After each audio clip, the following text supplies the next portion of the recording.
नमस्कार दोस्तों, मैं अमित कुमार सिंह यज्ञ विद्या के इस प्लेटफॉर्म पे आपका स्वागत करता हूँ। दोस्तों, आज हम यहाँ पढ़ेंगे महाजनपद काल और धार्मिक आंदोलन। देखिए, महाजनपद काल मतलब क्या हुआ? बुद्ध के जन्म के पहले हम देखते हैं कि 16 महाजनपदों का उदय हो चुका था।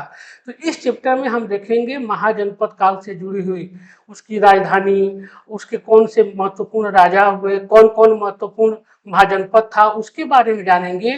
फिर उसी के साथ हम आगे देखेंगे धार्मिक आंदोलन, जिसमें जैन धर्म और बौद्ध धर्म के बारे में हम विस्तृत व्याख्या भी करेंगे और उसका क्वेश्चन भी देखेंगे। सबसे पहले हम जैन धर्म, बौद्ध धर्म और महाजनपद के बारे में यह जान लेंगे, विस्तृत रूप से जानेंगे। उसके बाद उसके प्रश्न पे जानेंगे। दोस्तों, यह आप केवल इसके स्क्रीन पे मत जाइए कि यह जो है केवल यूपीपीएससी टेट के लिए है। यह जो है आप यूपी पीसीएस देते हैं, बिहार पीसीएस देते हैं, चाहे कोई भी एग्जाम देते हैं, जो प्रिलिमिनरी पूछा जाता है, जिसमें हिस्ट्री से क्वेश्चन पूछे जाते हैं, वहां भी महाजनपद काल और जैन बौद्ध से क्वेश्चन पूछे ही जाते हैं। इसलिए आप केवल इसके स्क्रीन पे मत जाइए कि यह यूपी पेट के लिए है। यूपी पेट के लिए ही नहीं है, जितना भी एग्जाम वनडे एग्जाम होता है यह सबके लिए महत्वपूर्ण है। अब हम महाजनपद और धार्मिक आंदोलन पे अब विस्तार से हम देखते हैं। अब हम चलते हैं सीधे, अब हम लोग चलते हैं प्रश्न पे। चलिए देखिए, इसका क्या है? महाजनपद काल और मगध का उत्कर्ष। इसमें देखिए, महाजनपद काल तो हम लोग देखेंगे ही, 16 महाजनपदों का उदय, उसके साथ मगध का उत्कर्ष ये भी बहुत ज्यादा महत्वपूर्ण है, उसको भी हम इसी के साथ देखेंगे। और फिर जैन और बौद्ध को देखेंगे। क्या है? छठी शताब्दी ईस्वी पूर्व में पूर्वी उत्तर प्रदेश और पश्चिम बिहार क्या कर रहा है कि छठी शताब्दी ईसा पूर्व में हम देखते हैं कि पूर्वी उत्तर प्रदेश और पश्चिम बिहार में लोहे का अधिकाधिक प्रयोग शुरू हुआ। देखिए, लोहे का खोज नहीं हुआ था यहाँ पे क्या हुआ था? लोहा खोज लिया गया था। हम देखते हैं अतरंगी खेड़ा से मिलता है लोहे का साथी। और क्या हुआ यहाँ पे? पूर्वी उत्तर प्रदेश और पश्चिम बिहार, तो पूर्वी उत्तर प्रदेश मतलब आप समझ ही रहे हैं, जो गोरखपुर, देवरिया, जो इधर का क्षेत्र है, गोंडा, ये सब क्या है? पूर्वी उत्तर प्रदेश का क्षेत्र है। और पश्चिमी बिहार का मतलब मगध का जो क्षेत्र है वो पश्चिम बिहार का क्षेत्र है। यहाँ पे क्या हुआ? लोहे का अधिकाधिक प्रयोग करना शुरू किया गया।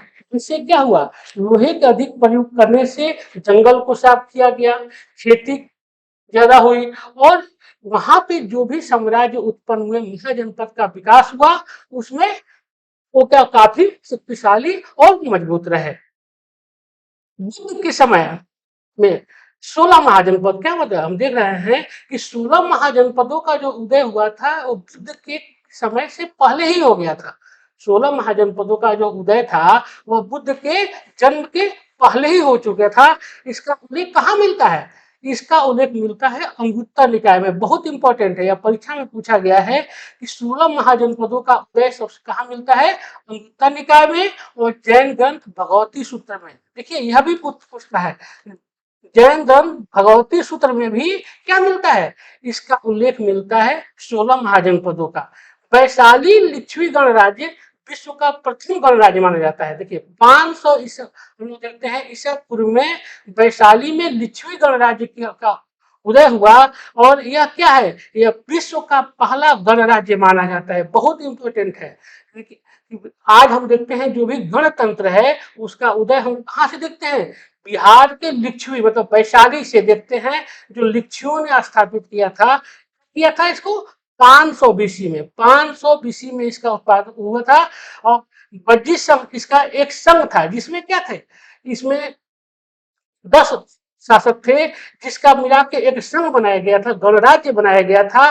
और इस गणराज्य की राजधानी कहाँ थी? वैशाली। बज्जी संघ जो बनाया गया था, इसकी राजधानी थी वैशाली। अब हम देख लेंगे, आप यहीं पे आप देख लीजिएगा, स्क्रीन पे आपको दिख रहा होगा 16 महाजनपद। 16 महाजनपद में कौन कौन है? काशी है। काशी की राजधानी कहाँ थी? वाराणसी। देखिए, बहुत इंपॉर्टेंट है, आप जब भी महाजनपद पढ़िए उसकी राजधानियों को जरूर याद रखिए, क्योंकि यह परीक्षा में पूछा जाता है। तो हम देखते हैं कि काशी महाजनपद की कहाँ थी राजधानी? वाराणसी थी। कोसल की कहाँ थी? श्रावस्ती थी। कोसल महाजनपद की श्रावस्ती थी, जिसकी पहचान आज वर्तमान में किस रूप में है? श्रावस्ती जिले में सहेत महत एक स्थान है जिसके रूप में उसकी पहचान है। यह भी पूछा जाता है कि श्रावस्ती की पहचान किस रूप में है, तो वह है सहेत महत के रूप में। आप देखेंगे अंग महाजनपद, अंग महाजनपद की राजधानी थी चंपा, चंपा या मालिनी उसी कहा जाता है। आज वर्तमान में कहाँ है? बिहार का जो भागलपुर का क्षेत्र है वही अंग महाजनपद था, उसकी राजधानी कहाँ थी? चंपा थी। मगध जो क्या था? महाजनपद काल का सबसे मजबूत या राज्य था, इसकी राजधानी कहाँ थी? गिरिब्रज, गिरिब्रज या राजगिरी थी।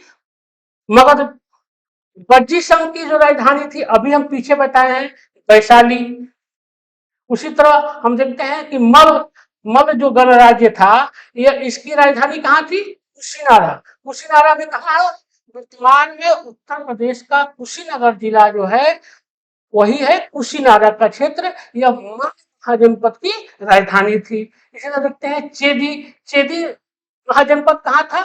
चेदी जो महाजनपद था यह था बुंदेलखंड के क्षेत्र में था।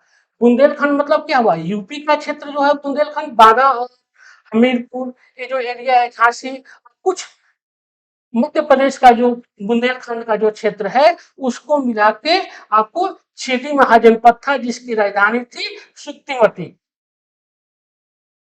मत्स्य महाजनपद था, मत्स्य महाजनपद की राजधानी थी इलाहाबाद के पास कौशाम्बी जिला जो है यही मत्स्य महाजनपद की राजधानी थी। मत्स्य महाजनपद भी आपको महाजनपद काल का एक शक्तिशाली राज्य हुआ करता था। फिर गुरु वही कौन? जहां से आप महाभारत में सुनते हैं युधिष्ठिर पितामह जो भी थे, चाहे युधिष्ठिर, कौरव, पांडव, उन्होंने लोगों का राज्य था। इसकी राजधानी कहाँ थी? इंद्रप्रस्थ। इंद्रप्रस्थ की पहचान किस रूप में है? इंद्रप्रस्थ की पहचान दिल्ली के रूप में की गई है कि दिल्ली का जो क्षेत्र था यही इंद्रप्रस्थ का क्षेत्र था। उसके बाद पांचाल, पांचाल जो है था कहाँ? बरेली बदायूं का जो क्षेत्र है उत्तर प्रदेश का वही पांचाल राज्य का क्षेत्र माना जाता है। और इसकी दो राजधानी थी, क्योंकि यह दो हिस्सों, पंचाल जो राज्य था, महाजनपद था, यह दो हिस्सों में बटा हुआ था, उत्तरी पंचाल और दक्षिणी पंचाल। हम देखते हैं उत्तरी पंचाल और दक्षिणी पंचाल दो हिस्सों में बटा हुआ था। उत्तरी पंचाल की राजधानी थी वो थी अहिक्षेत्र, बहुत बार परीक्षा में पूछा गया है, अहिक्षेत्र थी। और दक्षिणी पंचाल की राजधानी थी काम्पिल्ले। मत्स्य जनपद, मत्स्य जनपद का राजधानी थी कहाँ? विराटनगर। मतलब ये मत्स्य जनपद कहाँ था? मत्स्य जनपद आप देखेंगे कि जयपुर का जो क्षेत्र है यह दौसा जयपुर का क्षेत्र मत्स्य जनपद का क्षेत्र था, इसकी राजधानी थी विराटनगर। फिर हम देखते हैं सूरसेन, सूरसेन जहां से किसका? भगवान श्री कृष्ण का संबंध था सूरसेन से, उसकी राजधानी कहाँ थी? मथुरा। मतलब अस्मक महाजनपद जिसकी राजधानी कहाँ थी? पोतन या एकमात्र महाजनपद, यह बहुत इंपॉर्टेंट है, एकमात्र महाजनपद यह था जो कहाँ था? दक्षिण भारत में था। यह दक्षिण भारत में था कहाँ? गोदावरी नदी के उस पार यह महाजनपद था अस्मक, जिसकी राजधानी थी पोतन या पोतना। यह बहुत बार परीक्षा में पूछा जाता है कि एकमात्र कौन सा महाजनपद दक्षिण भारत में था, तो वह था आपको अस्मक। अवंती, अवंती मतलब क्या हुआ? उज्जैन का जो क्षेत्र है वही अवंती है। वहां ये भी एक बहुत मजबूत गणराज्य हुआ करता था। इसकी राजधानी ये भी दो हिस्सों में बटा हुआ था, उत्तरी अवंती और दक्षिणी अवंती। उत्तरी अवंती की राजधानी थी उज्जैनी, उत्तरी अवंती की राजधानी उज्जैनी और दक्षिणी अवंती की राजधानी थी महिष्मती। यह बार परीक्षा में पूछा जाता है। अब गांधार, गांधार कहाँ था? आज हम देखते हैं कि गांधार का क्षेत्र कौन सा है? पाकिस्तान का जो पिशावर का क्षेत्र है वही गांधार का क्षेत्र था। हम देखते हैं महाभारत काल में आप लोग देखते हैं कि दुर्योधन की माता गांधारी यही की राजकुमारी हुआ करती थी। गांधार यह भी एक मजबूत महाजनपद था, जिसकी राजधानी कहाँ थी? तक्षशिला थी। तक्षशिला क्या था? शिक्षा का एक बहुत बड़ा केंद्र था। विश्व में पहला विश्वविद्यालय जो था तक्षशिला विश्वविद्यालय, वह गांधार राज्य में ही हुआ करता था।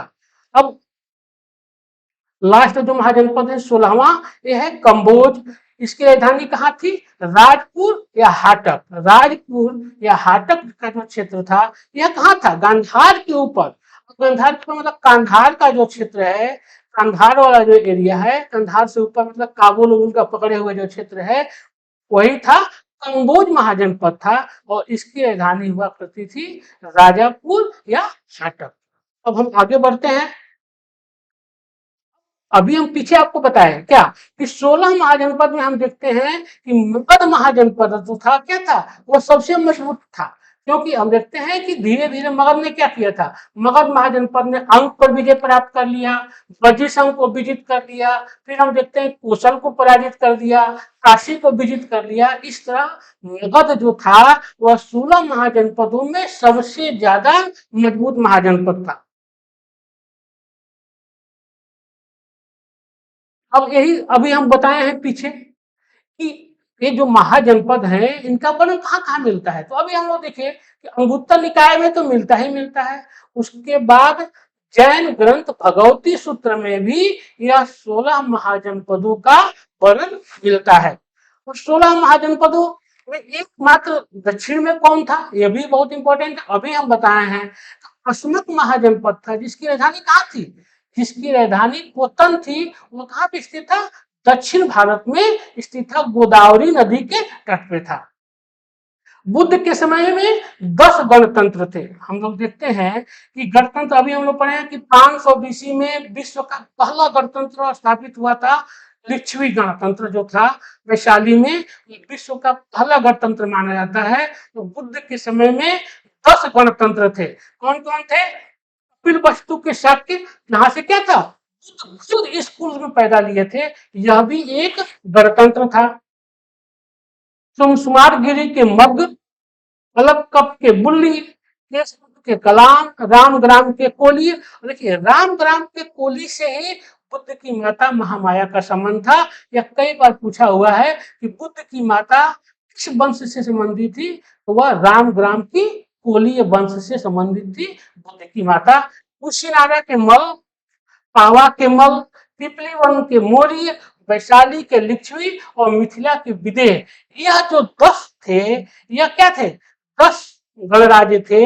यह उस समय बुद्ध के समय में 10 गणराज्य थे, जिसमें 8 जो गणराज्य था यह किसमें था? वज्जी संघ का हिस्सा था। और 2 गणराज्य जो था वह मल संघ का हिस्सा था। मल गणराज्य का जो हिस्सा था वह 8 जो था वो वज्जी संघ का हिस्सा था। बुद्ध काल में 4 सबसे शक्तिशाली राजतंत्र कौन कौन थे? कौशल, मगध, वत्स और अवंती। अभी देखे हैं कि कौशल का राजा कौन था? प्रसेनजीत। यह भी एक बहुत शक्तिशाली गणतंत्र राजतंत्र था। और उसके बाद से हम लोग देखते हैं कि मगध अपने आप में तो था ही, अभी हम बताए। फिर वत्स भी था, उदयन के समय में बहुत ही शक्तिशाली यह भी एक राजतंत्र बना था। और अवंती जो कहाँ था? अवंती हम लोग देखते हैं कि मध्य प्रदेश का जो क्षेत्र है, उज्जैन इंदौर का क्षेत्र है, यह था अवंती महाजनपद था। और यहाँ का राजा चंद्र प्रदोत भी एक बहुत मजबूत शासक हुआ करता था, जिसके कारण अवंती एक बहुत मजबूत राजतंत्र था। आगे बढ़ते हैं। अब हम लोग देखते हैं क्या, अब हम लोग देखेंगे यहाँ पे मगध का उत्कर्ष। महाजनपद हम लोग देख लिए, महाजनपदों की राजधानी देख लिए, उसके कौन कौन महत्वपूर्ण राजतंत्र थे वो भी देख लिए, कौन कौन महत्वपूर्ण जड़ थे वो भी देख लिए। अब हम लोग बढ़ते हैं मगध का उत्कर्ष, क्योंकि परीक्षा में यहाँ से भी बहुत क्वेश्चन पूछे जाते हैं, चाहे आप कोई भी एग्जाम दीजिएगा, मगध का उत्कर्ष से क्वेश्चन परीक्षा में पूछे ही पूछे जाते हैं। तो सबसे पहला वंश जो था इसके बारे में हम देखेंगे वह था हर्यक वंश, जिसकी स्थापना कब हुई थी? हर्यक वंश की था 544 ईसा पूर्व से 412 ईसा पूर्व। 544 ईसा पूर्व से 412 ईसा पूर्व तक हर्यक वंश ने शासन किया था। इसका सबसे शक्तिशाली शासक कौन था?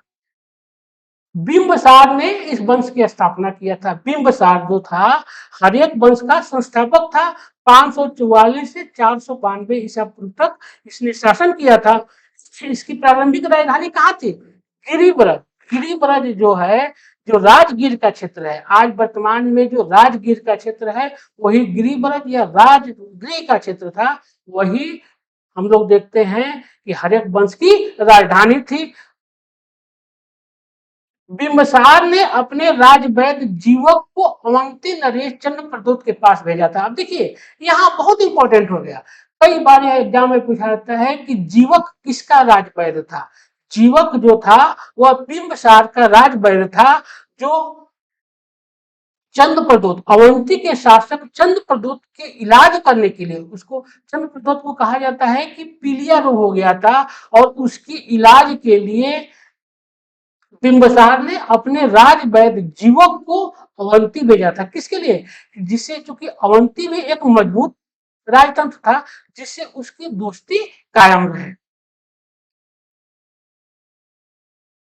तो देखिए इसने क्या किया, इसने राज्य विस्तार तो अपने सेना के बल पे किया ही किया, उसके साथ इसने वैवाहिक संबंध से भी अपने राज्य का विस्तार किया। जैसे उसकी पहली पत्नी जो थी वो कौशल राज प्रसेनजीत की बहन थी। कौशल राज मतलब हम लोग देखते हैं कौशल महाजनपद के जो राजा प्रसेनजीत थे, उनकी बहन थी कौशल देवी, जो इसकी पत्नी थी। और दूसरी पत्नी कौन थी? लक्ष्मी राजकुमारी चेलन्ना। यानी क्या मतलब हुआ कि उस समय के दो मजबूत जो राजतंत्र थे, और बज्जी जो बज्जी को जो गणतंत्र था, ये दोनों के शासकों के यहाँ इसकी रिश्तेदारी थी और इसने अपनी शादी किया था। अब हम लोग देखते हैं कि लिच्छवी राजकुमारी चेलन्ना जो थी वो क्या थी? लिच्छवी राजा की बहन थी। और कौशल राज सेनजीत जो थे, कौशल के शासक, मजबूत शासक थे, उनकी पुत्री बहन थी कौशल देवी, जिसकी शादी किसे हुई? बिंबिसार से हुई। तो देखिए हम लोग देखते हैं कि साम्राज्य विस्तार, बहुत से राजाओं के बारे में आप इतिहास में देखेंगे कि उनका राज्य विस्तार इस तरह से भी हुआ। क्या हुआ? वैवाहिक संबंध के द्वारा भी, हम आगे मौर्य काल में भी पढ़ेंगे कि वैवाहिक संबंध के द्वारा भी हम लोग देखते हैं कि राज्य का विस्तार होता है। इसके साथ इसने क्या किया था, एक बहुत इंपॉर्टेंट यहाँ भी है कि अंग को पूछता है कई बार कि अंग को किसने विजित कर लिया।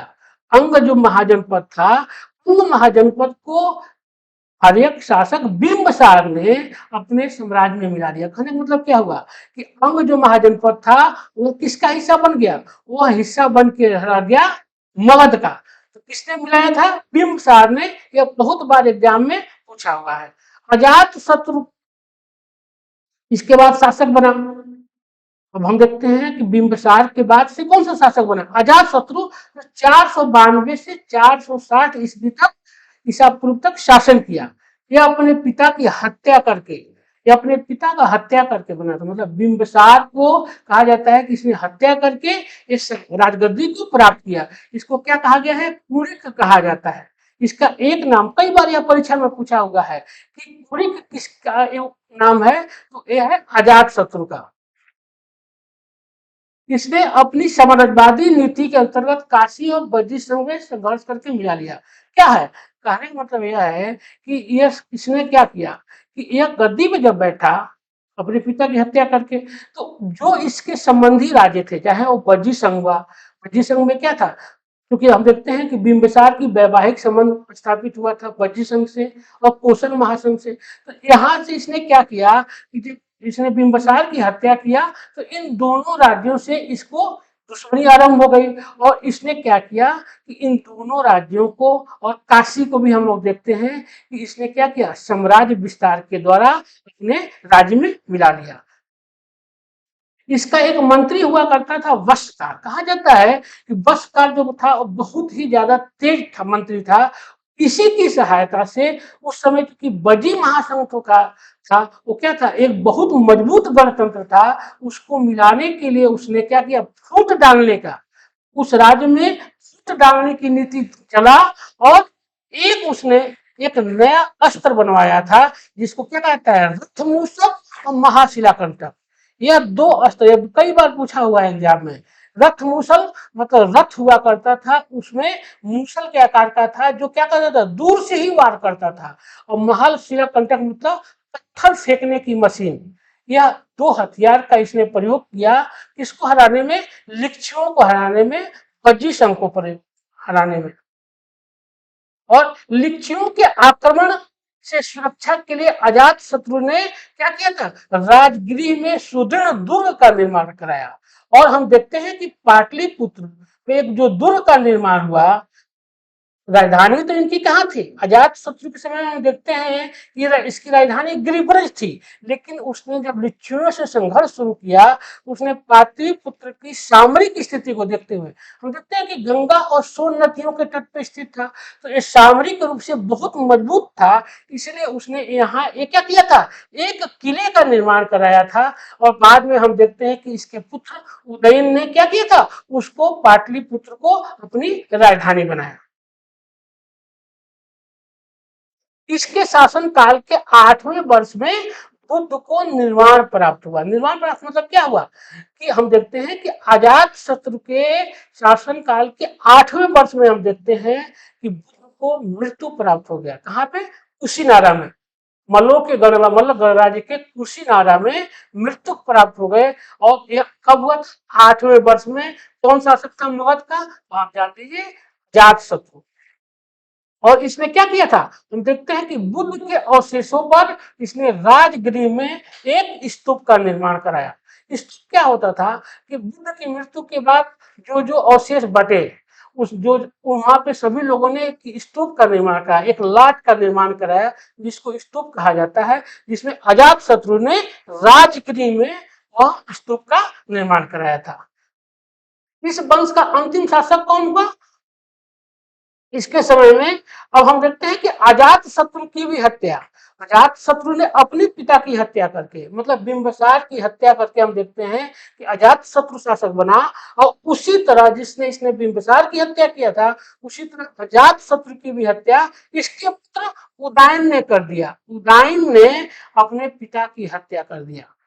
और इसने क्या किया था, उदयन पुराणों के अनुसार गंगा सोन नदियों के तट पर पाटलिपुत्र या कुसुम ध्वज की स्थापना की और उसे अपनी राजधानी बनाया। क्या बताओ, अभी हम बताए हैं कि क्या था, पाटलिपुत्र जो था वो सामरिक रूप से बहुत महत्वपूर्ण जगह था, क्योंकि वो गंगा और सोन नदियों के था।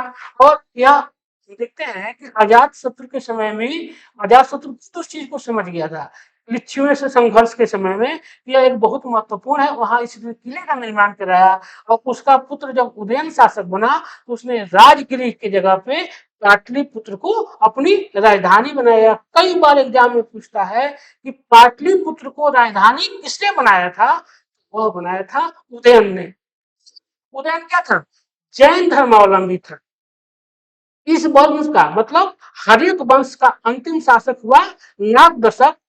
इसने शिशुनाग नामक एक अमात्य ने प्रस्तुत कर दिया। हम देखते हैं कि इस वंश का अंतिम शासक हुआ नागदशक, जिसे शिशुनाग, इसका एक मंत्री था, अमात्य था, जिसने इसको गद्दी से हटाकर एक नए वंश शिशुनाग वंश की स्थापना किया।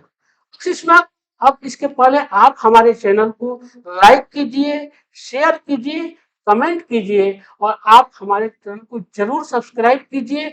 आप अपने कमेंट्स लिखिए।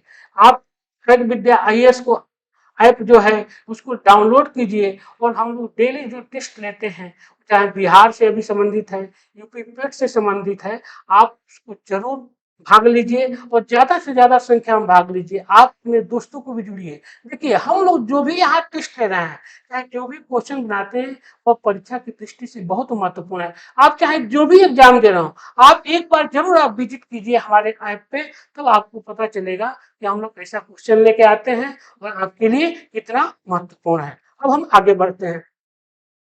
हम देखते हैं शिशुनाग वंश। देखते हैं कि हर एक वंश के बाद शिशुनाग वंश बना 412 से 344 ईसा पूर्व तक। इस वंश, इसने क्या किया था, इस वंश ने, इसका सबसे महत्वपूर्ण काम क्या था कि हम देखते हैं कि इसके समय में, शिशुनाग वंश के समय में, उसका शासक हुआ था कालाशोक। कालाशोक ने क्या किया था, अपनी राजधानी वैशाली बना दिया था। पाटलिपुत्र से हटाकर हम देखते हैं कि अब मगध साम्राज्य की राजधानी कहाँ बन गई, वैशाली बन गई। और कालाशोक का नाम पुराण दिव्यावदान में क्या खबर मिलता है, दिव्यावदान किसी रचना है, कालिदास की रचना दिव्यावदान में इसका नाम क्या मिलता है, खबर मिलता है। इस हम देखते हैं कि सिंहली महाकाव्य, सिंहली मतलब श्रीलंका में जो भी महाकाव्य रचे गए उसको सिंहली महाकाव्य कहा जाता है। उसके अनुसार गौतम बुद्ध के महापरिवार के मतलब गौतम बुद्ध के मरने के 100 साल बाद यहाँ पे क्या हुआ था, द्वितीय बौद्ध संगति का आयोजन हुआ था। कई बार एग्जाम में पूछा जाता है। अभी हम लोग आगे क्वेश्चन भी देखेंगे कि द्वितीय बौद्ध संगति का आयोजन कहाँ हुआ था। वह वैशाली में हुआ था। किसके समय में हुआ था, तो वह हुआ था शिशुनाग वंश के शासक तालाशोक के समय में। यह कई बार एग्जाम में पूछा जाता है। और इसमें क्या हुआ था, इसमें पहली बार हम जो देखते हैं कि बौद्ध संघ था वह 2 भागों में विभाजित हो गया था। किसमें, स्थविर में और महासंधिक में। हम लोग देखते हैं कि द्वितीय बौद्ध संगति जो बुद्ध की मृत्यु के 100 साल बाद हुआ था, इसमें बौद्ध संघ 2 भागों में बढ़ गया था। अब यही आपसे पूछा जाए कि प्रथम बौद्ध संगति का आयोजन कब हुआ था, तो हम लोग देखते हैं कि बुद्ध के मृत्यु के 8 वर्ष बाद प्रथम बौद्ध संगति का आयोजन हुआ। आपको अजात शत्रु के शासनकाल में राजगृह के सतपर्णी गुफा में। यह बहुत बार एग्जाम में पूछा हुआ है, तो आप जान लीजिए। एक्स्ट्रा फैक्ट है कि आपको वहां पे प्रथम बौद्ध संगति का आयोजन हुआ था अजात शत्रु के समय में, और दूसरा बौद्ध संगति का आयोजन हुआ था तालाशोक के समय में, वैशाली में। और इस वंश का अंतिम शासक कौन था, नंदी वर्मन, यहाँ महानंदिन था। अब इसकी हत्या करके नंद वंश का स्थापना हुआ। किसने किया, महापदम नंद ने। महापदम नंद जो 344 ईस्वी से 324 ईस्वी तक शासन किए, नंद वंश का शासन रहा। और उसमें महापदम नंद ने महानंदिन की हत्या करके इस वंश की स्थापना किया। पुराणों में महाजनपद महापदम नंद को सर्व छत्रांतक, कई बार एग्जाम में पूछा गया है। छत्रांतक मतलब क्षत्रियों का नाश करने वाला भार्गव। भार्गव मतलब क्या हुआ, परशुराम। परशुराम की द्वितीय परशुराम माना गया है इसको। यह विशाल राज्य स्थापित किया और एक राज की उपाधि धारण किया। महापदम नंद मगध का सबसे शक्तिशाली शासक था। इसने सर्वप्रथम कलिंग की विजय की। कहा जाता है कि इसने कलिंग की विजय करने वाला यह मगध का पहला शासक था। और वहां पे क्या किया, इसने एक नहर खुदवाया और वहां से जीन सेन की मूर्ति उठा के लाया था।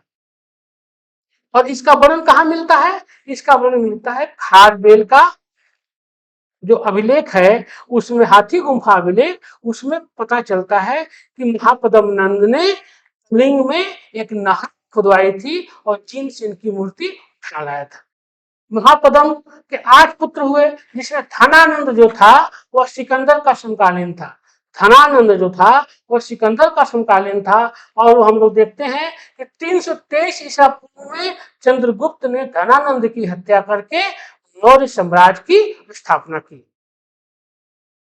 अब हम लोग पढ़ेंगे, देखिए अब हम यहाँ तक तो हम लोग पढ़ लिए, महाजनपद देख लिए और आपको मगध का उत्कर्ष देख लिए। अब हम लोग देखेंगे धर्म, यहां से देखते हैं। पहला है बौद्ध धर्म। हम लोग देखते हैं कि 6ठी शताब्दी ईसा पूर्व में गंगा घाटी में अनेक धार्मिक संप्रदायों का उदय हुआ। लगभग कहा जाता है लगभग 62 धार्मिक संप्रदायों का उत्पन्न हुआ गंगा घाटी के क्षेत्र में, जिसमें जैन और बौद्ध सबसे महत्वपूर्ण थे। और हम लोग को यहाँ पे जैन बौद्ध का पढ़ना है। महात्मा बुद्ध का परिचय। महात्मा बुद्ध का जन्म कहाँ हुआ था, कपिलवस्तु में हुआ था। ये क्या थे, शाक्य क्षत्रिय कुल में। 563 ईसा पूर्व में शाक्य क्षत्रिय कुल में इनका जन्म हुआ था। यह बहुत अच्छा पूछा जाता है। इनके पिता का नाम क्या था, सुधोधन था, यह भी इंपॉर्टेंट है। और इनकी माता का नाम था महामाया था, जो इनके जन्म के 7वें दिन ही उनका स्वर्गवास हो गया। और इनका पालन पोषण किसने किया था, इनकी मौसी प्रजापति गौतमी ने किया था। यह कई बार एग्जाम में पूछा जाता है। 16 वर्ष की अवस्था में सिद्धार्थ का विवाह शाक्य कुल की एक सुंदर कन्या यशोधरा से हुआ, जिनका नाम कहीं अलग अलग मिलता है। जैसे कहीं बिंबा मिलता है, गोता मिलता है और भद्र कच्छना भी मिलता है। इसलिए आपसे एग्जाम में यह पूछा जा सकता है कि बिंबा, गोपा, भद्र कच्छना किसका नाम है, तो आप जानिए कि बुद्ध की पत्नी ये यशोधरा का नाम है। और सिद्धार्थ और यशोधरा से एक पुत्र का जन्म हुआ जिसका नाम राहुल था। इन्होंने अपना सांसारिक 29 वर्ष की अवस्था में, पूछता है कि बुद्ध ने कितने वर्ष की अवस्था में गृह त्याग किया था? 29 वर्ष की अवस्था में गृह त्याग किया था। और किसके साथ? इसको क्या कहा जाता है? बुद्ध के गृह त्याग को कहा जाता है महाभिनिष्क्रमण। महाभिनिष्क्रमण कहा जाता है। कई बार पूछा गया है एग्जाम में कि महाभिनिष्क्रमण क्या था? तो महाभिनिष्क्रमण था बुद्ध का गृह त्याग। अब किसके साथ ये किए थे? इनका रथकार जो था छन्न, रथकार मतलब रथी मतलब होता है रथकार, जो रथ हाँकता था, और इनका प्रिय घोड़ा था कंथक। इसके साथ इन्होंने क्या किया था? घर त्याग दिया था 29 वर्ष की अवस्था में। 7 वर्ष ज्ञान की खोज में हम देखते हैं कि बुद्ध इधर उधर भटकते रहे। और सर्वप्रथम, यह भी कई बार एग्जाम में पूछा जाता है कि सर्वप्रथम इन्होंने किसे अपना गुरु बनाया? तो यह बनाया था अलार कलाम। वैशाली के अलार कलाम को इन्होंने अपना सबसे पहला गुरु बनाया था। वहां पे इन्होंने क्या लिया था? सांख्य दर्शन का ज्ञान प्राप्त किया था अलार कलाम से। इसके दूसरे जो गुरु थे वो गया के रुद्रक राम पुत्र थे, जहां से इन्होंने उनसे भी ज्ञान किया। और वहां से वो उरुबेला की तरफ बढ़ गए। उरुबेला मतलब गया का ही प्राचीन नाम था। उरुबेला की तरफ प्रस्थान किए, और जहां पे उनको क्या मिले थे? 5 कौंडिल्य ब्राह्मण तपस्या करते मिले। और उनके साथ इन्होंने क्या था? 6 वर्ष तक कठोर तपस्या के बाद 35 वर्ष की अवस्था में वैशाख पूर्णिमा के दिन इन्हें ज्ञान की प्राप्ति हुई। कहाँ पे हुई थी? पीपल वृक्ष के नीचे हुई थी। कई बार यह एग्जाम में पूछा जाता है। निरंजना नदी, जो वर्तमान में फल्गु नदी के नाम से जानी जाती है, निरंजना नदी के तट पर वट वृक्ष, पीपल वृक्ष के नीचे इनको क्या हुआ था? सिद्धार्थ को ज्ञान की प्राप्ति हुई थी। यहाँ से वो क्या का है? बुद्ध का है। और यहाँ से उन्होंने क्या किया?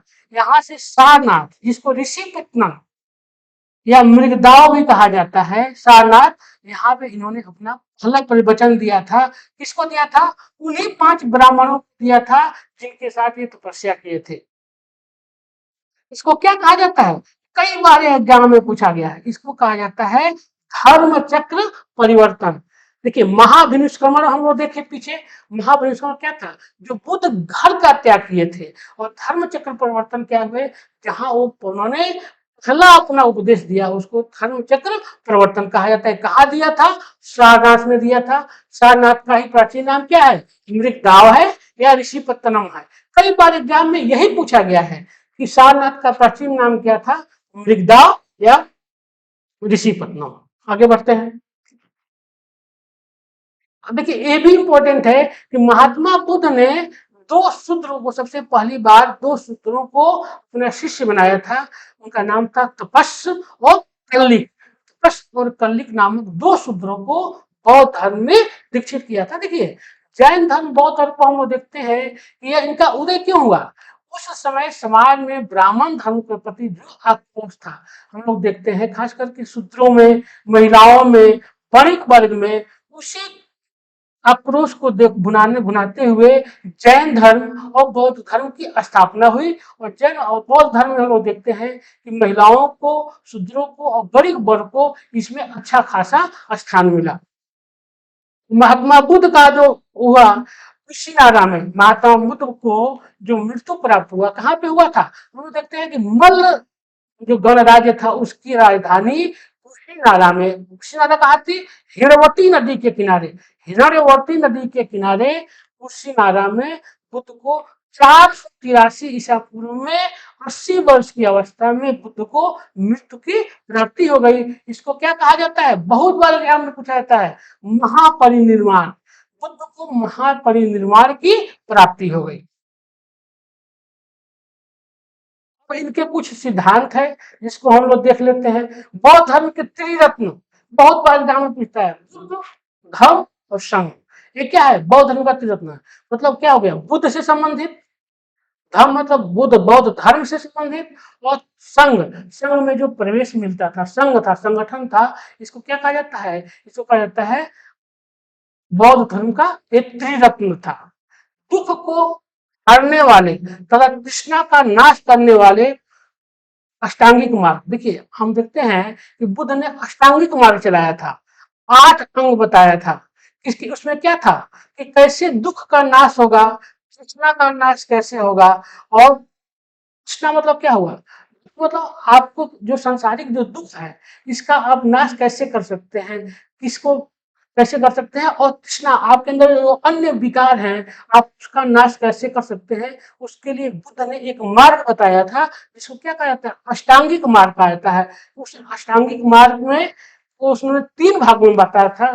प्रज्ञा ज्ञान, मतलब ज्ञान से परे, प्रज्ञा मतलब क्या होता है, ज्ञान से परिपूर्ण या ज्ञान से परे प्रज्ञा ज्ञान, और शील तथा समाधि, 3 यह बताए थे कि जिससे इस को हम प्राप्त करके अपने दुखों और तृष्णा को समाप्त कर सकते हैं। और 8 हम लोग देखते हैं कि बुद्ध ने जो 8 बताया था आपको, अष्टांगिक मार्ग बताया था, 8 में क्या था, सम्यक दृष्टि, सम्यक संकल्प, सम्यक वाणी, सम्यक प्रमाण, सम्यक आजीव, सम्यक व्यायाम, सम्यक स्मृति, सम्यक समाधि, यह 8 जो था अष्टांगिक मार्ग का। परीक्षा में यह पूछा जाता है कि बुद्ध इसने अष्टांगिक मार्ग चलाया था, तो बौद्ध धर्म से संबंधित है, महात्मा बुद्ध ने अष्टांगिक मार्ग चलाया था। बौद्ध धर्म ने क्या किया था, वर्ण व्यवस्था, अभी हम बताए थे कि बौद्ध धर्म का उदय ही किसके कारण हुआ था, कि वर्ण व्यवस्था और जाति प्रथा का इन्होंने विरोध किया था। बौद्ध संघ हम लोग देखते थे, अभी बताए हैं कि सभी जातियों के लिए खुला था, चाहे वो ब्राह्मण हो, क्षत्रिय हो, वैश्य हो, शूद्र हो, और स्त्रियों के लिए भी ये बहुत बड़ी क्रांति थी कि उस समय जहाँ पे स्त्रियों को हम लोग देखते हैं कि बहुत हीन स्थान प्राप्त था, और बौद्ध धर्म ने स्त्रियों के उच्च स्थान देते हुए उन्हें अपने संघ में शामिल किया। बौद्ध धर्म में 4 दिन जो है बहुत महत्वपूर्ण माने जाते हैं। क्या हुआ, अमावस्या और पूर्णिमा, अमावस्या और पूर्णिमा, पूर्णिमा के दिन बुद्ध को ज्ञान की प्राप्ति हुई थी, बुद्ध पूर्णिमा, और अमावस्या के दिन यह बहुत महत्वपूर्ण माना जाता है। और 2 चतुर्थी दिवस, ये 4 दिवस जो है, इसमें क्या करते हैं, बौद्ध धर्म के लोग उपवास करते हैं। महात्मा बुद्ध से जुड़े 8 जगह, यह बहुत बार एग्जाम में पूछा हुआ है कि 8 जगह कौन कौन है, लुम्बिनी, गया, कुशीनगर, श्रावस्ती, संकाशय, राजगिरी, वैशाली, यह अष्ट महास्थान कहा जाता है। यह अष्ट महास्थान, देखिए यहाँ इसमें क्या था, लुम्बिनी जो था जहाँ बुद्ध पैदा लिए थे, गया जहाँ उनको ज्ञान की प्राप्ति हुई थी, सारनाथ जहाँ उन्होंने अपना पहला उपदेश दिया था, कुशीनगर जहाँ उनको महानिर्वाण की प्राप्ति हुई थी, और श्रावस्ती जहाँ उन्होंने अपना सबसे ज्यादा उपदेश दिया, वैशाली जहाँ उन्होंने सिंह की स्थापना की, उस शंका से ये क्या थे, और राजगिरी जो यह इनके महास्थान कहे जाते हैं। बुद्ध के जीवन के ये 8 महत्वपूर्ण स्थान रहे हैं। हम लोग देखते हैं बहुत इंपॉर्टेंट है, बौद्ध संगतियां, प्रथम बौद्ध संगति का आयोजन कहाँ हुआ था, पीछे बता चुके हैं, जल्दी से लोग देख लेते हैं। राजगिरी में 483 ईसा पूर्व में प्रथम बौद्ध संगति की स्थापना हुई थी, हुई थी सप्तपदी गुफा में। सब राजगिरी के सप्तपदी गुफा में शासक कौन था, अजात शत्रु, और इसके अध्यक्ष कौन थे, महाकश्यप, महाकश्यप के नेतृत्व में हुआ था प्रथम बौद्ध संगति। यहाँ पे क्या हुआ था, पिटक और विनय पिटक की स्थापना हुई थी। तो पिटक और विनय पिटक की स्थापना हुई थी। सुत पिटक की रचना किसने किया था, सुत पिटक की रचना किया था आनंद ने, आनंद ने किया था। सुत पिटक में क्या है, बौद्ध उपदेश है, बुद्ध के उपदेशों का संकलन सुत पिटक के रूप में किया गया। इसकी रचना किया था आनंद ने, बुद्ध के जो शिष्य थे। और इस विनय पिटक की रचना किया था बुद्ध के दूसरे शिष्य उपाली ने, जिसमें क्या है, बौद्ध संघ के नियम है। यह इंपॉर्टेंट है, यह बहुत बार एग्जाम में पूछा गया है। द्वितीय बौद्ध संगति जल्दी से देख लेते हैं, इसका जो हुआ था कहाँ पे, वैशाली में हुआ था, बुद्ध के मृत्यु के 100 साल बाद, अभी हम पीछे चर्चा कर चुके हैं। 383 ईसा पूर्व में सातमीर ये सर्वकामी जो थे इस संघ के द्वितीय बौद्ध संगति के अध्यक्ष थे, और शासक था तालाशोक। अभी हम लोग देखे थे कि शिशुनाग वंश का शासक तालाशोक जो था, वो द्वितीय बौद्ध संगति का के समय था, उसी के राज्य में हुआ था।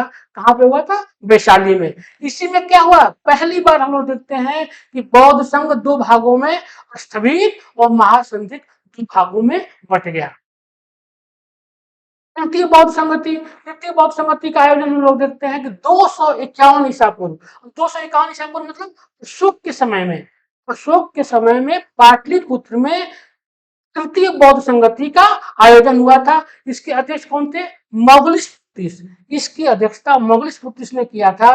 और यहाँ पे दो हिस्सों में यहाँ पे फिर हम देखते हैं कि संघ में मतभेद हो गया था कठोर नियमों को लेकर, और दो हिस्सों में यहाँ पे फिर बट गया। और यहाँ पे तीसरा पिटक लिखा गया, अभिधम्म पिटक, जिसकी रचना किसने किया था? मोगलिश पुत्तिस ने किया था। मोगलिश पुत्तिस ने हम देखते हैं कि यहाँ पे स्थापना किया था किसका?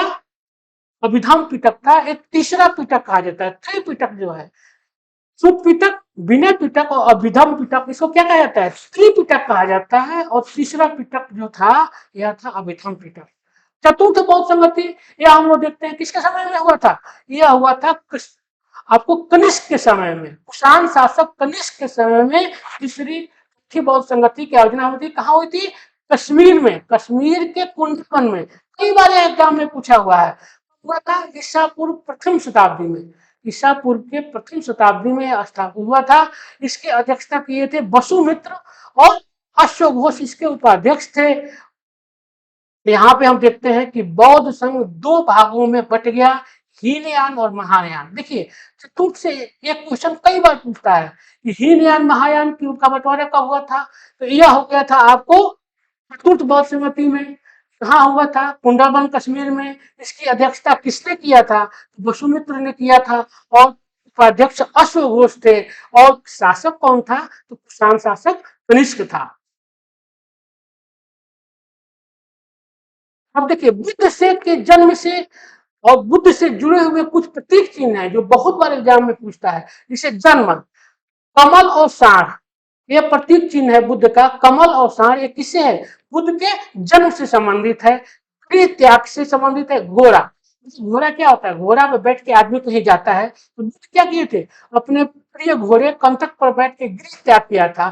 तो यह किसका प्रतीक हो गया? गृह त्याग का प्रतीक हो गया। पीपल वृक्ष, हम लोग देखते हैं कि बोध गया में पीपल वृक्ष के नीचे बुद्ध को ज्ञान की प्राप्ति हुई थी। तो पीपल वृक्ष किसका प्रतीक हो गया? ज्ञान का प्रतीक हो गया। और चिन्ह जो हम लोग देखते हैं कि क्या हुआ, आप भी जाएंगे कभी कुशीनगर में तो वहां बुद्ध के पद चिन्ह दिखाई देंगे।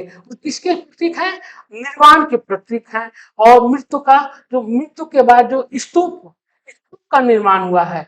आप देखते हैं कि हम देखते हैं कि बुद्ध की मृत्यु के बाद जगह जगह स्तूप का निर्माण हुआ, तो बुद्ध के मृत्यु से संबंधित है या बुद्ध से जुड़े हुए प्रतीक चिन्ह है जो परीक्षा में पूछे जाते हैं। आप हमारे चैनल को जरूर लाइक कीजिए, सब्सक्राइब कीजिए और यज्ञ विद्या ऐप को डाउनलोड कीजिए और आप हमारे टेस्ट को दीजिए। आप टेस्ट देंगे तो आपको पता चलेगा कि हम लोग कैसे प्रश्न बनाते हैं और आपके लिए कितना महत्वपूर्ण है। आप चाहे जो भी एग्जाम दे रहे हो सबके लिए बहुत ही महत्वपूर्ण है। आप जुड़िए और अपने दोस्तों को भी इसमें जुड़िए और ज्यादा से ज्यादा लोग आप लोग भाग लीजिए। हम आगे बढ़ते हैं। अब हम लोग पढ़ेंगे जैन धर्म। जैन परंपरा के अनुसार हम लोग देखते हैं कि जैन धर्म में कितने तीर्थकर हुए? 24 तीर्थकर हुए, जिससे प्रथम तीर्थकर ऋषभ देव है। 23वें तीर्थकर पार्श्वनाथ हैं और 24वें तीर्थकर महावीर स्वामी है। लेकिन कहा जाता है कि पार्श्वनाथ को छोड़कर, मतलब पार्श्वनाथ से पहले, मतलब जो भी तीर्थकर हुए उनकी क्या है? ऐतिहासिकता संदिग्ध है। वो थे कि नहीं थे इसका कोई कंफर्म नहीं है, लेकिन जैन लोग यह मान के चलते हैं कि 24 तीर्थकर हुए। पार्श्वनाथ का काल महावीर से 250 ईसा पूर्व पहले माना जाता है। और कई बार यह परीक्षा में पूछा जाता है कि पार्श्वनाथ का संबंध कहाँ से था? पार्श्वनाथ का संबंध काशी राज से था। काशी राज के पुत्र थे पार्श्वनाथ, जो 23वें तीर्थंकर थे। और ये लोग क्या किया था? 100 वर्ष की आयु में समेत शिखर, अभी आपको कहाँ है समेत शिखर? आपको है झारखंड में है। इस समेत शिखर पर इनको निर्वाण की प्राप्ति हुई थी। और समेत शिखर जैन धर्म का एक बहुत महत्वपूर्ण तीर्थ स्थल है। पार्श्वनाथ ने 4 महाव्रत दिए थे। कब? अहिंसा, अपरिग्रह, स्तेय। और इसमें 5वां जो जोड़ा था महावीर स्वामी ने जोड़ा था ब्रह्मचर्य। महावीर का जन्म हम देखते हैं क्या हुआ था? वैशाली के कुंड ग्राम में। जो इनके जो पिता थे वो बज्जी संघ के शासक थे। बज्जी संघ में जो 8 गणराज्य थे उसमें एक गणराज्य कुंड ग्राम के शासक इनके पिता थे। ये किससे संबंधित थे? ज्ञानती कुल से। यह भी एग्जाम में पूछता है कि महावीर का संबंध किस कुल से था? तो ज्ञानती कुल के प्रधान, इनके पिता का नाम सिद्धार्थ था और 540 ईसा पूर्व में आपको हम लोग देखते हैं कि महावीर का जन्म हुआ था। कहाँ हुआ था? कुंभग्राम के ज्ञानती कुल में, ये शासक सिद्धार्थ के यहाँ। इनकी माता का नाम क्या था? तृष्णा था, जो लिच्छवी राजकुमारी थी, और इनकी पत्नी का नाम क्या था? यशोधरा था। यशोदा से इनकी एक पुत्री पैदा हुई थी, जिसका नाम था क्या था? प्रियदर्शना था। और प्रियदर्शना की शादी किससे हुई थी? जमाली से हुई थी। और यही जमाली कौन था? महावीर का प्रथम शिष्य था। महावीर का प्रथम शिष्य था। हम लोग देखते हैं कि 30 वर्ष की अवस्था में इन्होंने गृह त्याग किया। देखिए, 29 वर्ष की अवस्था में हम देखते हैं महात्मा बुद्ध ने गृह त्याग किया था, और 30 वर्ष की अवस्था में महावीर ने गृह त्याग कर दिया। और 12 वर्ष की घोर तपस्या के बाद 42 वर्ष की अवस्था में महावीर को जिम्भिक ग्राम में ऋजुपारिका नदी के तट पे साल वृक्ष के नीचे, देखिए यह कई बार एग्जाम में पूछता है। देखिए, महावीर को हम लोग देखते, महात्मा बुद्ध को देखते हैं कि पीपल वृक्ष के नीचे ज्ञान की प्राप्ति हुई थी। इसी तरह इनको साल वृक्ष के नीचे और ऋजुपारिका नदी के तट पर इन्हें ज्ञान की प्राप्ति हुई। कैवल्य की प्राप्ति, सर्वोच्च ज्ञान, कैवल्य मतलब क्या होता है? सर्वोच्च ज्ञान की प्राप्ति हुई थी। और केवल प्राप्त होने के बाद ये महावीर स्वामी कहलाए। केवलिन, जीन, अहज, निर्ग्रंथ मतलब क्या है? इनकी उपाधियां थी। जिन मतलब क्या हो? जो विजेता हो, अपने मन तन पे विजय प्राप्त कर लिया। अहज मतलब योग्य हो गया। और निर्ग्रंथ मतलब बंधन रहित, किसी तरह के कोई मोह माया नहीं रहा। इसको इनकी उपाधियां थी। 70 वर्ष की आयु में 468 ईसा पूर्व में पावापुरी में महावीर की मृत्यु हो गई। किसके यहाँ हुई थी? पावाक के राजा हस्तिपाल के यहाँ इनकी मृत्यु हो गई थी। महावीर नातिपत से बिंबसार और अजात शत्रु के संबंधित थे। बौद्ध साहित्य में महावीर को निर्ग्रंथ नाथ कहा गया है। अपने पूर्वगामी पार्श्वनाथ द्वारा इन्हें प्रतिपादित 4 जो महाव्रत था, उसमें इन्होंने 5वां महाव्रत ब्रह्मचर्य को जोड़ा। जैन धर्म के त्रिरत्न बहुत बार परीक्षा में पूछा जाता है: सम्यक श्रद्धा, सम्यक ज्ञान और सम्यक आचरण। सम्यक ज्ञान, सम्यक ध्यान और सम्यक आचरण। सम्यक ज्ञान, सम्यक ध्यान और सम्यक आचरण, यह त्रिरत्न है किसके? जैन धर्म के। 5 महाव्रतों या 5 अनुव्रतों का व्यवस्था है किसमें? जैन धर्म में। श्यातवाद और सप्तभंगी न्याय बहुत बार एग्जाम में पूछा है। ये किससे है? ये सापेक्षता का सिद्धांत है, कहा जाता है। इसका भी संबंध जैन धर्म से है। महावीर ने अपने जीवन में एक संघ की स्थापना की थी। कहाँ की थी? पावापुरी में इन्होंने एक संघ की स्थापना की थी, जिसमें इनके 11 अनुयायी थे। जैन धर्म पुनर्जन्म और कर्मवाद में विश्वास करता है। क्या कहता है? इनका कहने का मतलब यह है कि जैन धर्म कहता है कि अच्छे कर्म करोगे फिर तुम्हारा फिर अच्छे कुल में जन्म होगा। मतलब पुनर्जन्म और कर्मवाद पे फल पे विश्वास करता है। जैन धर्म क्या कहता है? ज्यादा अहिंसा, कुछ ज्यादा ही अहिंसा पर, यहाँ तक कि जैन धर्म कहता है किसी कार्य नहीं करना चाहिए, क्योंकि उससे भी क्या होते हैं? कीटाणु होते हैं जो जमीन में, जीव जंतु होते हैं, उनकी मृत्यु प्राप्त होती है। इसलिए मैं ये अतिशय अहिंसा पे बल देता है। जैन धर्म में संलेखना का तात्पर्य क्या है? उपवास के द्वारा संलेखना, बहुत बार एग्जाम में पूछा जाता है। संलेखना मतलब होता है उपवास के द्वारा शरीर का त्याग कर देना। कालांतर में जैन धर्म 2 समुदायों में बट गया: तेरथी और समैया, मतलब श्वेतांबर और दिगंबर। यहाँ भी देखते हैं कि यह भी 2 हिस्सों में बट गया। भद्रबाहु और उनके अनुयायियों को दिगंबर किया गया। देखिए, हम देखते हैं कि अब यहीं पे हम लोग जान जाते हैं कि प्रथम बौद्ध जैन संगति जो हुई थी, वह हुई थी पाटलिपुत्र में चंद्रगुप्त मौर्य के समय में। और यहाँ पे क्या हुआ था? इसके पीछे ये था कि हम देखते हैं कि उस समय पाटलिपुत्र में बहुत बड़ा अकाल पड़ा। और स्थल सूर्यभद्र और स्थल बाहु के नेतृत्व में क्या हुआ था? यहाँ पे 2 जो जैन साधु थे, उनके नेतृत्व में, स्थलभद्र के नेतृत्व में ही, बाहु के नेतृत्व, स्थलभद्र के नेतृत्व में बाढ़ उससे बचने के लिए प्रकोप से बचने के लिए बहुत से साधु कहाँ चले गए, श्रवण बेलगोला चले गए, और वहां पे ही हम उन्होंने, आप देखते हैं कि चंद्रगुप्त मौर्य की उन्नति के साथ चंद्रगुप्त मौर्य भी चला गया, जहां उसे निर्वाण की प्राप्ति हो गई, मृत्यु की प्राप्ति हो गई। और मगध में क्या हुआ कि नेतृत्व में प्रथम इसकी जैन संगति का आयोजन हुआ था, और यहाँ पे क्या हुआ, श्वेतांबर और दिगंबर, यहाँ भी हम देखते हैं श्वेतांबर संप्रदाय दिगंबर संप्रदाय दो हिस्सों में आपको जैन धर्म बट गया था। जैनों का उत्तर भारत में सबसे प्रमुख केंद्र क्या था, उज्जैन और मथुरा। या कई बार एग्जाम में पूछा जाता है कि जैनों का उत्तर भारत में सबसे महत्वपूर्ण केंद्र मथुरा और उज्जैन था। दिलवाड़ा के कई जैन मंदिरों में आदिनाथ, नेमीनाथ के मंदिर, खजुराहो में पार्श्वनाथ आदिनाथ के मंदिर है। देखिए हम देखते हैं कि दिलवाड़ा का जो जैन मंदिर था किसके, चालुक्य शासक का जो मंत्री विमल राज के द्वारा बनवाया गया था, और खजुराहो के जो मंदिर बनवाए गए वो खजुराहो आपको परमार शासकों के द्वारा बनवाए गए, जहाँ पे क्या है, चंदेल शासकों के द्वारा बनाए गए। और यहाँ पे हम देखते हैं कि जैन तीर्थंकरों की मूर्ति स्थापित की गई। प्रथम जैन संगति बताया चंद्रगुप्त मौर्य के शासन काल में 300 ईसा पूर्व में पाटलिपुत्र में हुआ था। इसमें क्या हुआ, 12 अंगों का, जो अभी जैन धर्म का जो प्रधान अंग है, 12 अंगों का संपादन हुआ था। इसकी अध्यक्षता किसने किया था, स्थूलभद्र।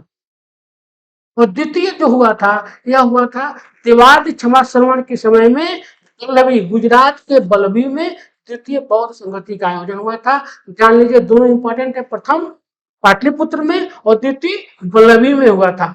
अब जैन धर्म में से हम देख लेते हैं कि जैन लोगों से जुड़े हुए कुछ प्रतीक चिन्ह है। जैसे ऋषभ देव से जुड़ा हुआ प्रतीक चिन्ह क्या है, वृषभ, शांतिनाथ से हिरण, पार्श्वनाथ से सर्वफण, सर्वफण मतलब सांप का फण, महावीर से सिंह और अरिष्टी नेमी से घोड़ा, इनका एक प्रतीक चिन्ह है। यह भी एग्जाम में पूछता है।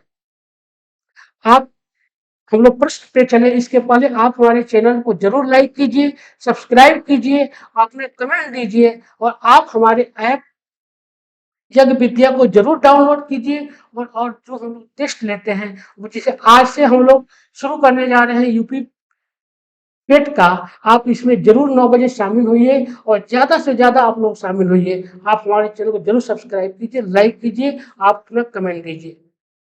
अब चलिए हम लोग धार्मिक आंदोलन और महाजनपद से जुड़े हुए जो महत्वपूर्ण प्रश्न है उसको जल्दी से देख लेते हैं।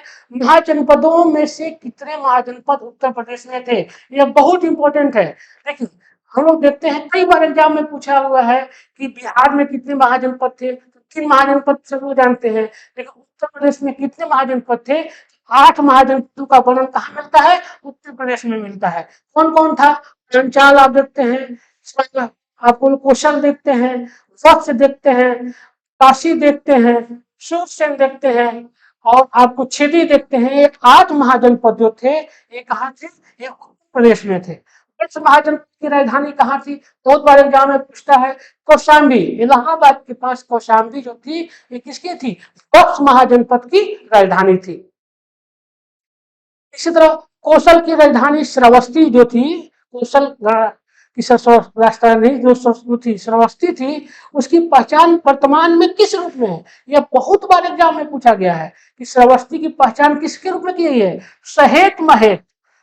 सहेत महेत जो है श्रावस्ती में एक जगह है, उसके रूप में इसकी पहचान की जाती है। किसकी, कौशल की राजधानी श्रावस्ती की। किस शासक ने गंगा एवं सोन नदियों के तट पर पाटलिपुत्र की स्थापना की थी, अभी हम लोग पीछे पढ़े हैं, जो किसने किया था, हर्यक वंश के शासक उदयन ने पाटलिपुत्र को राजधानी बनाया था। किसका, अपने साम्राज्य का, मगध का।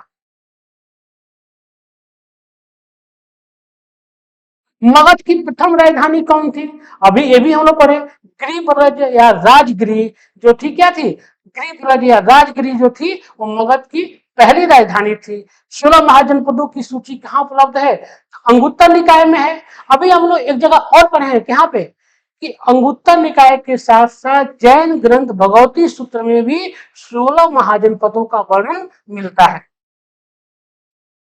निम्नलिखित में से कौन सा राजा सिकंदर महान के समकालीन था?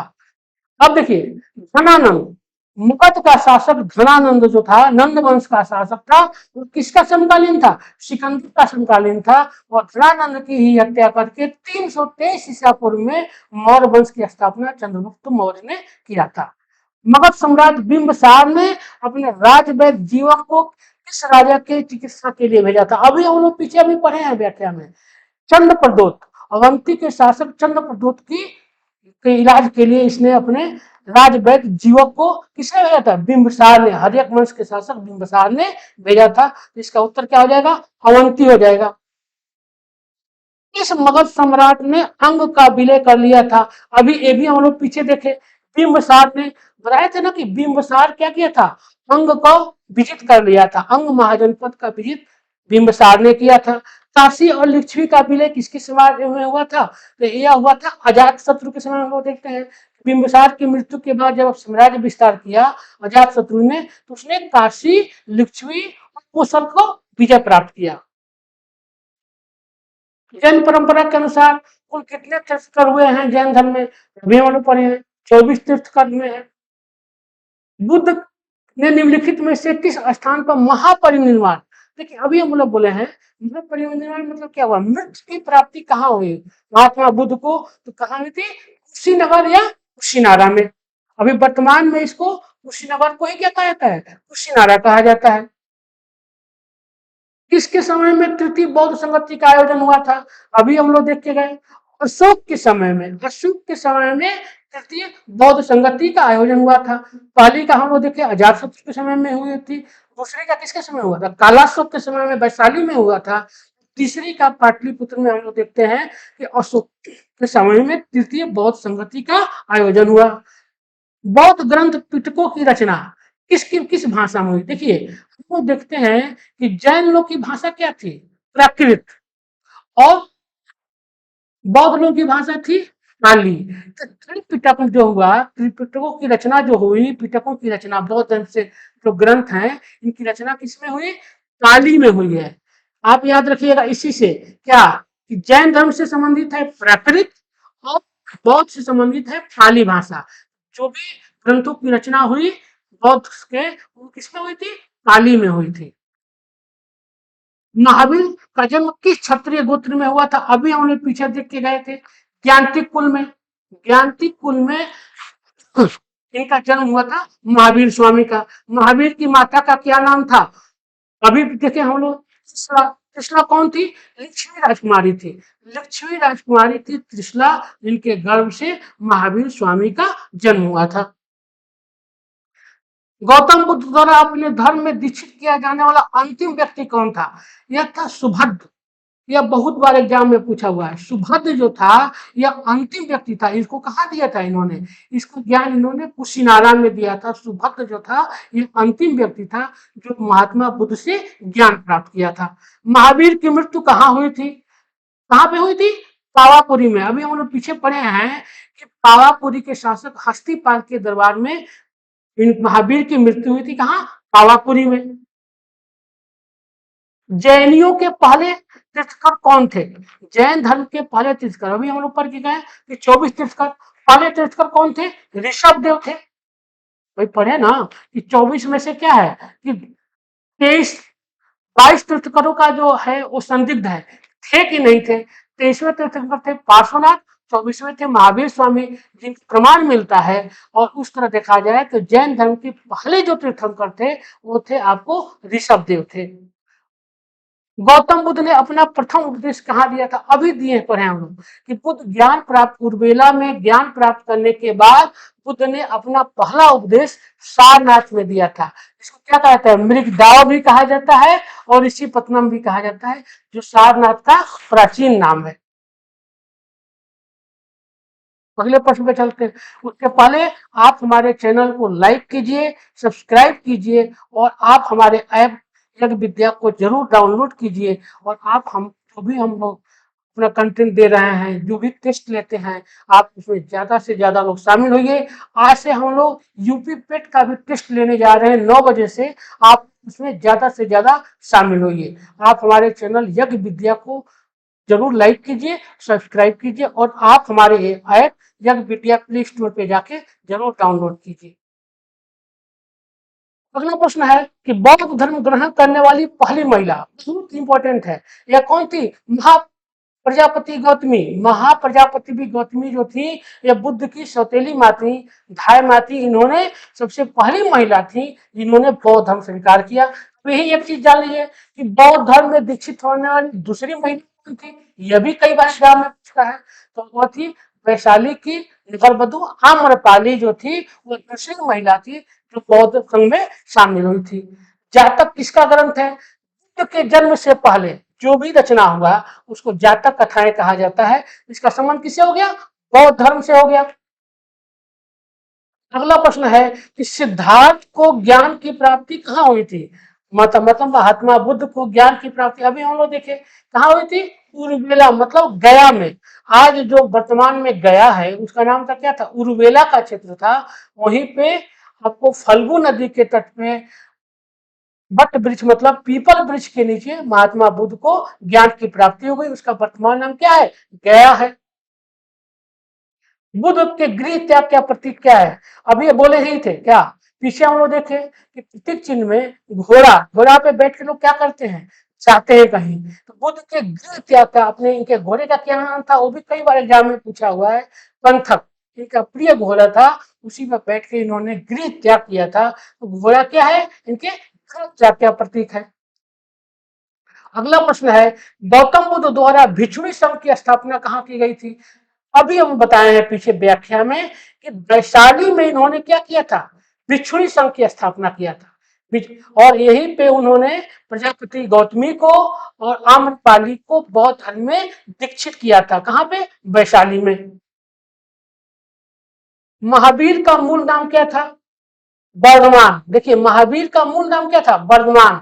इसे हम लोग देखते हैं इनका पूरा नाम क्या था? वर्धमान महावीर। उत्तर इसका सी हो गया। अगले प्रश्न पे चलते हैं।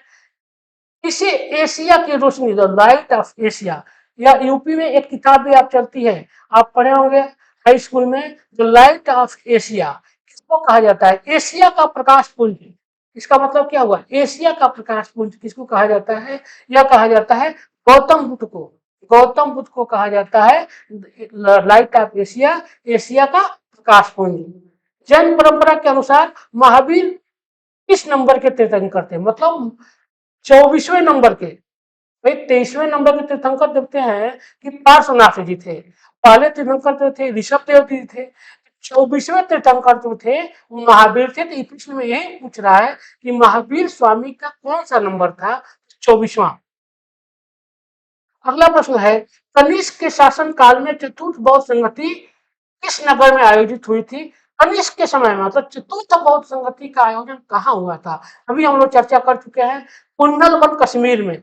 कुंडलवन कश्मीर में चतुर्थ बौद्ध संगति का आयोजन हुआ था। इसके अध्यक्षता किसने किया था? वसुमित्र ने किया था। तृतीय बौद्ध संगति का आयोजन कहाँ हुआ था? यह भी पीछे अभी हम लोग पढ़े हैं, पाटलिपुत्र में। अशोक के समय में मुगल की अध्यक्षता में तृतीय बौद्ध संगति का आयोजन हुआ।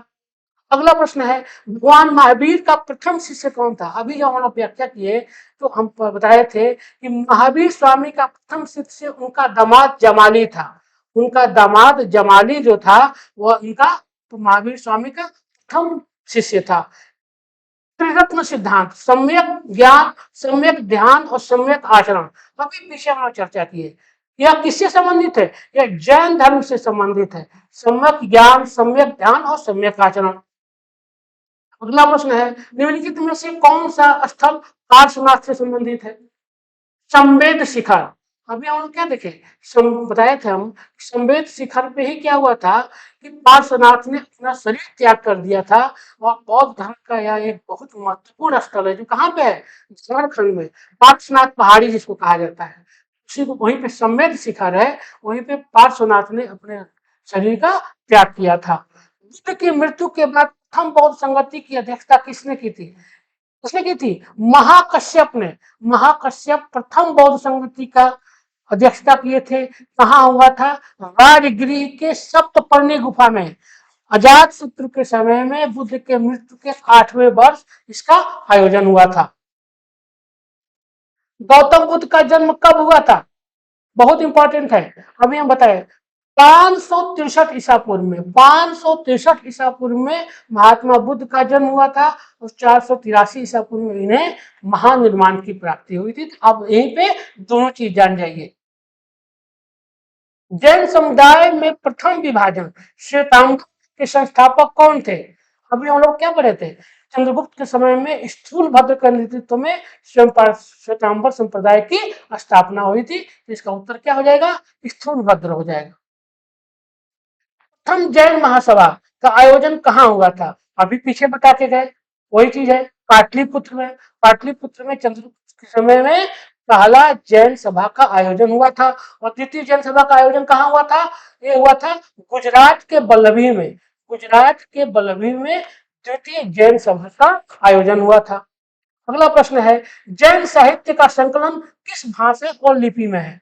देखिए अभी हम बताए थे पीछे कि जैसे बुद्ध लोगों की भाषा क्या थी? पाली। उसी तरह जैन लोगों की भाषा थी प्राकृत। ये क्या थी? दोनों भाषाएं जो थी ये आम जन की भाषा थी, जो सभी लोग बोलते थे। उसमें उपदेश देना ज्यादा आसान होता है, ज्यादा लोग समझ पाते हैं, इसीलिए इन दोनों धर्मों ने उन्हीं भाषाओं को लिया। संस्कृत को नहीं लेने का मुख्य कारण यही था, क्योंकि ये दोनों जो भाषा थी आम जन की भाषा थी। जैन लोग प्राकृत पे थे और उनका जो लिपि था अर्धमागधी था। अर्धमागधी लिपि और प्राकृत भाषा का उन्होंने प्रयोग किया। महावीर ने जैन संघ की स्थापना यहाँ की थी। महावीर ने जैन संघ की स्थापना पावापुरी में की थी। की थी पावापुरी में महावीर ने जैन संघ की स्थापना की थी। अब इसी के साथ आज का क्लास हम यही बंद करेंगे। उसके पहले आप हमारे चैनल को लाइक कीजिए, सब्सक्राइब कीजिए और आप अपने कमेंट जरूर दीजिए। और आप हमारे ऐप एक विद्या को जरूर डाउनलोड कीजिए और आप हमारे टेस्ट में शामिल होइए, चाहे आप कोई भी एग्जाम दे रहा हूँ। अभी हम लोग आज 9 बजे से यूपी पेट का भी टेस्ट शुरू करने वाले हैं, तो परीक्षा की दृष्टि से बहुत महत्वपूर्ण है। देखिए ये जो भी क्वेश्चन अभी हम पीछे बताए हैं, चाहे जो भी व्याख्यान दिए हैं, या किसी भी एग्जाम के लिए बहुत इंपॉर्टेंट है, इसलिए आप लोग ज्यादा से ज्यादा लोग शामिल होइए। इसी के साथ आज का क्लास हम यही समाप्त करते हैं। नमस्कार, धन्यवाद।